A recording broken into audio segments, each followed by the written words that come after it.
He was making himself look better than he would at a Division I. If I stay at this junior college, I'm going to face a lot of freshmen coming in, and guess what? I'm going to beat them every time. I'm going to get my stock to raise up. I'm going to sign for millions. He did it right. He was smart. Had no idea who this guy is. Nobody told me. The next thing I know, I'm batting second, and I hear this, pow! Pow! I turn around. There's a guy about 6'2", 6'3", just bringing. And every time he hits the glove, he turns and looks at you. Trying everything he possibly can to intimidate you. He was something else. He had a head bigger than Merced. He had an ego that was so big that they let him do whatever he wanted in that city, and I'm not lying. Has anybody looked it up? His name? No. I think it's 83. Wait, 82. It's got to be 83 or 84, one of those. He's Adam Merced, junior college. 7th draft pick overall. So listen, when I saw that, when I heard that, what do you think I felt inside? What do you feel when you see a pitcher throw really fast? What do you feel? Intimidated. Thank you. What else? Scared. Thank you. That's the word I'm looking for. Here I am, a freshman in college, and I'm afraid of that guy. Afraid of him. For the first time, I'm afraid of a pitcher. For the first time. My heart started beating. The butterflies kicked in. And as soon as the butterflies kick in, the very next step is fear. Fear will paralyze you. Am I right? Who's felt fear here? Coaches, raise your hand if you ever felt fear. Who's felt fear here? Raise your hand if you've ever felt fear. So listen. Here I am going crazy. I'm the second batter. I'm a nervous wreck. I don't know what to do. I've never been here. What did I do? I began to talk to myself and try to snap myself out of it. I literally slapped myself in the face to get my attention. And once I did that, I said, okay, what do you do well? You're the #1 hitter in the league as a freshman. What do you do well? I can time a pitcher. I'm really good at it. Then stick to your basic fundamentals, time this guy, and get in there and hit the ball. First batter, strike 1, strike 2, strike 3. He comes back to me. It's good to share information, but it should be positive. He said, dude, you better load early as soon as he starts. I already knew when I was going to load. I was going to load as soon as he broke his hands. Right there. As soon as he broke his hands, I was going to do my #1 and fire. What do you think the first pitch is going to be? What type of pitch? Thank you. I'm sitting on a fastball. I'm looking fastball. Throwing 96. You can hear the radio announcer. Here's the #1 hitter in the league facing the #1 pitcher in the league. What a duel today. This is the duel we've been waiting for. First pitch, fastball. Take my time. He wants to rush. He's in a groove. I stay here. Waiting for that guy to tell me to get in. Who's going to wait to tell me to get in? Who am I waiting for? Umpire. Sit the fastball. He breaks his hands. I go. I hit the farthest ball I've ever hit in my life. They measured it because the ground was soft like this, and you could see the indentation. I got the baseball to this day. I hit that ball 427 feet. I don't forget the numbers. I'm running to first base. He meets meets me at the foul line and tells me some choice words. Parent, you can imagine what he said. Remember, he can do whatever he wants. They don't tell him nothing. This is the greatest thing that's happened to Merced ever since the river came through. I'm rounding second. He goes to the third baseline and tells me more choice words. He can do whatever he wants. I don't look at him. I touch home. Here's what's funny. My guys didn't even greet me at home. They stayed in the dugout. That's how intimidated they were. They just stayed there. They didn't want any part of it. So then, guess what? I got to come up again, don't I? And I know that. Now I've had more time to study him. Now I've had more time to learn a lot more about him than he does about me. His ego is going to tell me what pitch is coming first. What is it going to be? What's it going to be, Coach? Fastball. His ego tells me he still thinks he can get the fastball by me. Got a runner on second only because the catcher kept dropping the ball on the third strike. His fastball was moving over 8 inches. That is huge. So the catcher could not catch him. That's how we got a runner on first. And he missed another one. Runner goes to second. Here I come up. What am I thinking? What am I thinking? Fastball. Runner on. As a selfish ball player, learning to play for each other, learning to play for my teammates, I need to do the right thing here.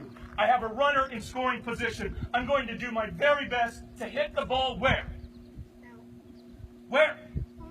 I got a runner on second, scoring position. Where should I hit the ball? Outfield. Backside, second base side. Behind him. Yes. Anywhere where he takes his lead, at him, to the left of him. I've got to get it over there. Here we go. I'm going to see fastball. This time, I'm going to wait a little bit longer. Now, when he reaches to here, I'm going to do my number one because I know I'm going to be a little bit late, but I'm going to drive it behind the runner. Here comes fastball. Line drive off the fence, double, run scores. 1-0 or 2-0. I got to come up again, don't I? Man, so much pressure. The announcers are going crazy. They've never seen anything like it because he's never had one home run hit off him ever. From Little League to that point there, he's never had one home run hit off him. I didn't know that till after. I got to come up again. What pitch am I looking? Fastball. Fastball. Absolutely. This time, I'm going to wait just a little past break. I want to drive this to left center. That's where I want to hit it. Fastball. 448 feet. It wasn't my bat speed. It was his speed of the ball. I just had good mechanics to hit it. I didn't have power. I could hit the ball hard, but I wasn't known for home runs. I hit one home run in high school. One.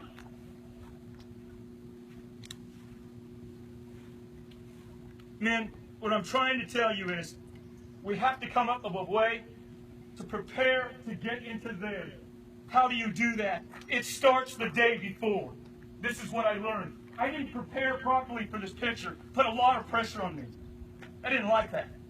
How do I take that pressure off? How do I take the butterflies away? Because I don't want fear to step in, and I don't want fear to paralyze me. Because what does fear do? It keeps you from doing what you can do. And then what happens after the game? You have regrets. I shoulda, I woulda, I coulda. No. You can, you will, you shall. That's the difference. But we don't get it because we let this take control. We let the butterflies turn into fear, don't we? Control it. Control the environment. I don't care how loud they are. You get louder. I don't care if they're hustling. You hustle more. When you're encouraging, when you're talking, when you're hustling, you forget about you. Start thinking of your teammates. It's called playing unselfishly. Mentally, physically, and verbally. When you start talking that way, great job, great throw. You'll get them next time, no worries. You forget about who? Thank you. You forget about this. This is the part of baseball I've never seen taught anywhere. Someone has to teach it. And it came to me that day. And I came up with 3 letters. M-R-T. Mentality should always be positive. Routine. What's everything I do up to that point? Timing. How do I actually get the time? I'm just going to tell you what worked for me. All of you will have different MRT. You'll have a routine. And I strongly suggest you stay with that routine. Stay with that routine. Stay with consistency to get you into that box. Look at golfers. What a great example. Line it up. Take a couple of deep breaths. Okay, here we go. They do the same thing every time. Why? Because it puts them in the zone. I have to hit the ball between these people. Can you imagine people on both sides? You're trying to hit a golf ball straight. They have to be focused, don't they? Oh, man, do they? They have to get the tunnel vision. When you get the tunnel vision, you don't hear nothing. You don't see nothing but the picture. One day you'll get there. And when you do, I would love a phone call. I would love a text. Called tunnel vision. White noise, you hear nothing. It's a peacefulness that comes over you. And it's just you and him in the tunnel. MRT, everything must be positive. When he goes to the bullpen, I better start studying that guy. I can remember the day before a game. I started mentally closing my eyes, going to sleep, watching myself physically hitting the ball. Already, the positiveness was starting the day before. Next day I wake up, the first thing I did, grab my bat. My bed's right there. And I step in the batter's box how I want to do it.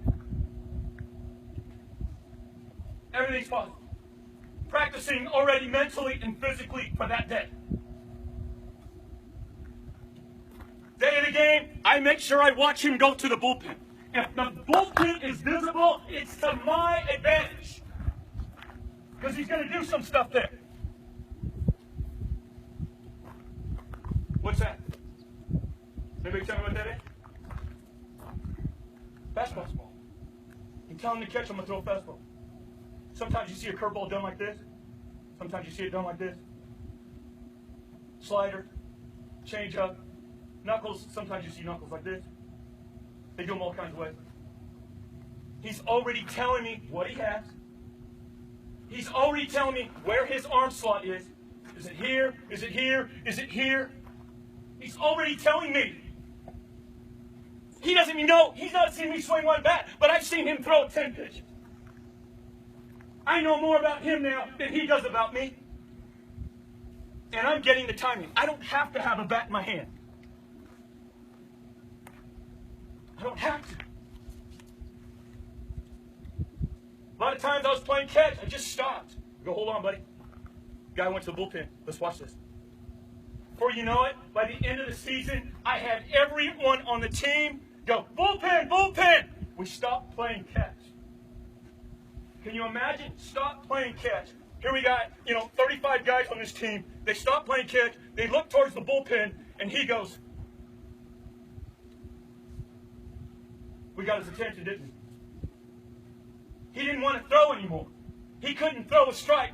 We changed the outcome of his pitching because we made him nervous. Intimidating to have 35 guys stop playing catch and watch him. I can get warmed up later. But this is more important. So you have a choice. You have choices to make throughout your whole life. MRT, mentality's positive. Routine, everything you do up to that point. Maybe it starts the day before, like mine. How do I get ready? How do I get in the batter's box? What do I do in here in the on-deck circle and in the hole? What do I do, coach? You can get in here, you can grab your bat, and just get the timing down. You don't have to swing in the dugout. Just get it down. Come out to your on-deck circle. Give me a bat. Coach, give me a bat. Give me a bat. Anybody?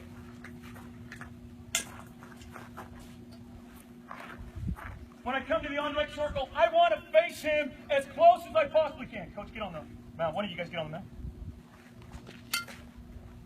This is what I see, and I'm going to show you why it's wrong. Pretend you're pitching, you stand there. So I want to face him this way. This is what I see most of the time.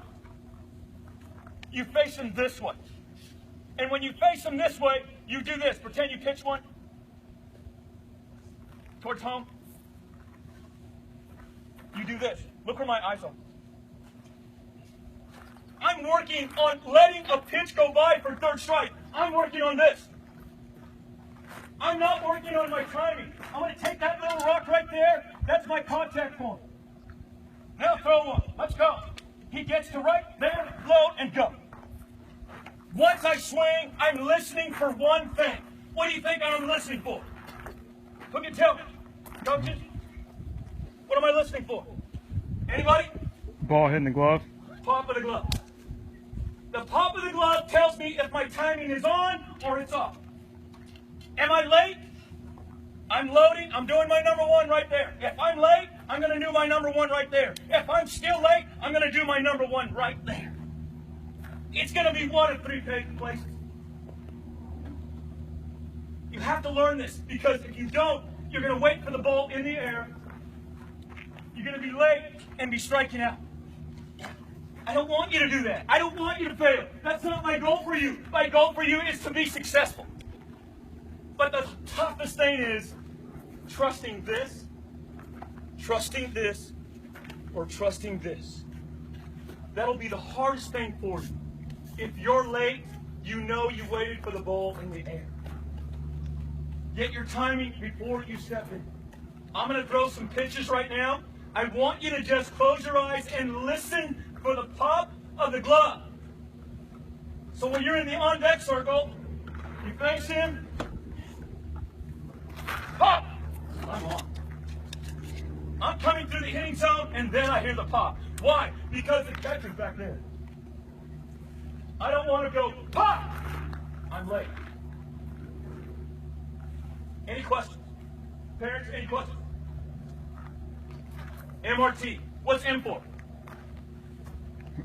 What's M for? What kind of mentality? Starts with a P. Positive.